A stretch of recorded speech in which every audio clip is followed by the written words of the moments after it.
ഇപ്പൊ അവിടുത്തെ അവസ്ഥ എന്ന് പറയുന്നത് ആ കട്ടിലിന്റെ അടി കാല് കുടുങ്ങിയിരിക്കുകയാണ് ബിജുവിന്റെ അവസ്ഥ എന്താണെന്ന് പറയാൻ പറ്റില്ല. ബിജുവിന്റെ ഭാര്യയുടെ കാല് കുടുങ്ങിയിരിക്കുകയാണ്. ആ കുടുങ്ങിയിരിക്കുന്നതുകൊണ്ട് അത് കട്ട് ചെയ്ത് വേണം മാറ്റാൻ. അപ്പോൾ അതാണ് ഈ ശ്രമം നടന്നുകൊണ്ടിരിക്കുന്നത്. ശരിക്കും കാലിൽ നന്നായിട്ട് കട്ടിലിന്റെ കമ്പ് ഒടിഞ്ഞ് കല്ല് വന്നിട്ട് അത് ഒടിഞ്ഞ് ഇരിക്കുക അവസ്ഥയാണ്.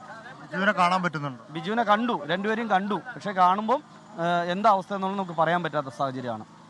ഇവര് നേരത്തെ ഇവിടുന്ന് പോയിട്ട് തിരിച്ചു വന്നവര് അല്ല, ഇവര് ഞങ്ങൾ ഒരു 6 മണിയോടുകൂടിയാണ് ഇവിടെയുള്ള ആൾക്കാർ 22 കുടുംബങ്ങളെ ഞങ്ങൾ പഞ്ചായത്ത് പ്രസിഡന്റ് അനസും വാർഡ് മെമ്പർ സിദ്ദിഖും ഞാനും MLA ഉണ്ടായിരുന്നു. ഞങ്ങളെല്ലാം കൂടെ വന്ന് ഒരു 6 മണിയോടുകൂടിയാണ് ഇവർ ക്യാമ്പിലേക്ക് കൊണ്ടുപോയത്. അപ്പോൾ ഇവർ രണ്ടുപേരും ഇവിടെ തൊട്ടടുത്ത ഒരു തറവാടാണ്, അവിടെ പോയിക്കോളാം എന്ന് പറഞ്ഞിട്ടാണ് ഞങ്ങൾ 2 പ്രാവശ്യം കയറി വന്ന് ഇവിടെ പറഞ്ഞാണ്. പക്ഷേ അവർ തൊട്ടടുത്ത തറവാട്ടിലേക്ക് പോയിക്കോളാം എന്ന് പറഞ്ഞുകൊണ്ടാണ് അവർ കൊണ്ടുപോകാതിരുന്നത്. എന്നിട്ട് ഞങ്ങൾ ഫോണിൽ വിളിച്ചു കഴിഞ്ഞപ്പോഴും ഞങ്ങൾ മാറി എന്നാണ് ഞങ്ങളോട് പറഞ്ഞത്. ഞങ്ങൾ അവർക്ക് ഭക്ഷണം കൊടുത്തുകൊണ്ടിരിക്കുമ്പോഴാണ് ഇങ്ങനെ മണ്ണ് ഫുള്ളായിട്ട് ഇടിഞ്ഞ് വന്നത്.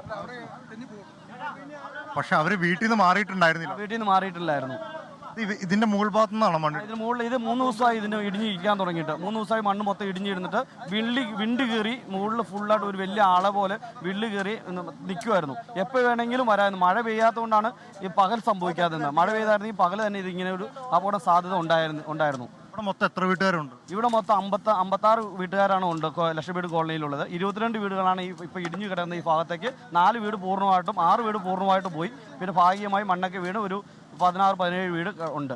അതായത് നമ്മളിപ്പോൾ നിൽക്കുന്നത് വീടിനുടെ മുകളിൽ മുകളിലാണ് നമ്മളിപ്പോൾ നിൽക്കുന്നത്.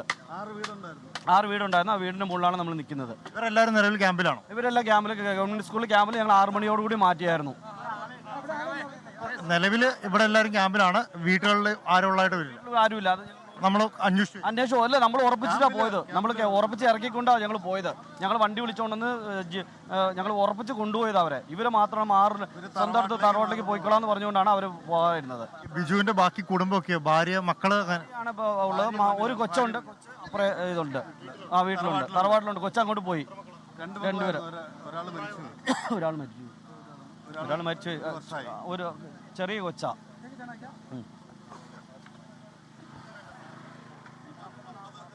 ലാൽ, അത് വളരെ ദുഃഖകരമായൊരു കാര്യമാണ്, ദൗർഭാഗ്യകരമെന്ന് പറയാതെ വയ്യ. കാരണം അവിടെ ഇവരെല്ലാം വന്ന് ഈ പ്രദേശവാസികളെല്ലാം ക്യാമ്പിലേക്ക് മാറ്റിയതാണ്. ആ സമയത്ത് ബിജുവും ഒപ്പം സന്ധ്യയും ഈ ഘട്ടത്തിൽ വരുന്നില്ല. അവർ തറവാട് വീട്ടിലേക്ക് മാറിക്കൊള്ളാം എന്ന് ഇവരോട് പറയുകയായിരുന്നു, അവിടത്തേക്ക് വന്ന ആൾക്കാരോട് പറയുകയായിരുന്നു. അതാണ് ഇത്തരത്തിൽ ഒരു അപകടമുണ്ടാക്കിയതെന്ന് ഈ ഘട്ടത്തിൽ പറയാതെ വയ്യ. അതാണ് യാഥാർത്ഥ്യം എന്നാണ് നമുക്ക് മനസ്സിലാക്കാൻ കഴിയുന്നത്. കാരണം ആ രക്ഷാദൗത്യത്തിലുമൊക്കെ ഉണ്ടായ, അല്ലെങ്കിൽ നേരത്തെ ഈ അപകട ഭീഷണി നിലനിൽക്കുന്ന സാഹചര്യത്തിൽ ഈ വിഷയത്തിൽ ഇടപെട്ട പ്രദേശവാസികൾ തന്നെയാണ് ഇപ്പോൾ പ്രതികരിച്ചിരിക്കുന്നത്. അവർ തന്നെയാണ് ഇതിലിടപെട്ട് അവിടെയുള്ള എല്ലാവരെയും ക്യാമ്പിലേക്ക് മാറ്റാൻ മുൻകൈയെടുത്തത്. പക്ഷേ ആ ഘട്ടത്തിൽ അവർ വന്നപ്പോൾ തങ്ങൾ വരുന്നില്ല എന്ന് ഇവർ രണ്ടുപേരും പറയുകയായിരുന്നു. പിന്നാലെയാണ് ഇത്രയും വലിയൊരു അപകടം അവിടെ ഉണ്ടായത്. ലോകത്തെവിടെയായാലും ഏത് സമയത്തും 24 വാർത്തകളും ഓഗ്മെന്റഡ് റിയാലിറ്റി പാക്കേജുകളും എക്സ്പ്ലെയിനറുകളും വിശദമായി കാണാൻ ഞങ്ങളുടെ YouTube ചാനൽ നിങ്ങൾക്ക് സബ്സ്ക്രൈബ് ചെയ്യാം.